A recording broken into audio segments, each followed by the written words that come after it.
মসজিদের পাশে মাটি কাটতেই বেরিয়ে আসলো ২৫ বছর আগে কবর দেয়া এক ব্যক্তির অক্ষত মরদেহ। খবরটি ছড়িয়ে পড়তেই আশেপাশের মানুষ মুহূর্তেই ভিড় করে ঘটনাস্থলে। শুরু হয় নানান জল্পনা কল্পনা। এলাকার অনেকেই বলেন এটি আল্লাহর কুদরত, আবার অনেকেই বিশ্বাস করছেন পরহেজগার বান্দার প্রতি জান্নাতের ইঙ্গিত হিসেবে। নতুন কাপড় মনে ২-৩-৪ দিন আগের পোতানো লাশ এরকম। লাশটার কাপড় যেটা ছিল একদম ফ্রেশ, কোনো ময়লা টলা ছিল না, কোনো স্পট নেই। আর লাশটা মনে হয় ২-৩ দিন আগের লাশ। কাপড়ে কোনো স্পট নাই, একদম কাপড় ফ্রেশ।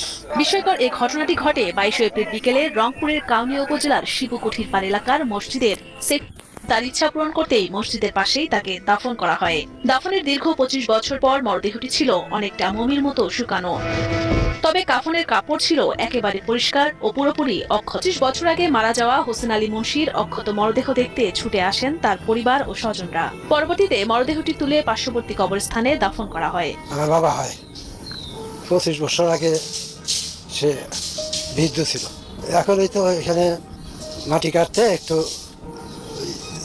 কাপড় বেড়াইছে, ওইটা খুঁড়তে খুঁড়তে এটা গোটাল ইয়াটা বের করিয়া ওই মসজিদের ওইখানে গোলস্থান আছে ওইখানে মারতেছে। কাপড়টা ভালোই দেখলাম। ২৫ বছর পর আমার শ্বশুরকে দেখলাম, তার স্ত্রীতে একটা কাপড়ও কোনো স্পট নেই, কাপড়ের মধ্যে দেখলাম আমার শ্বশুর ২৫ বছর পর।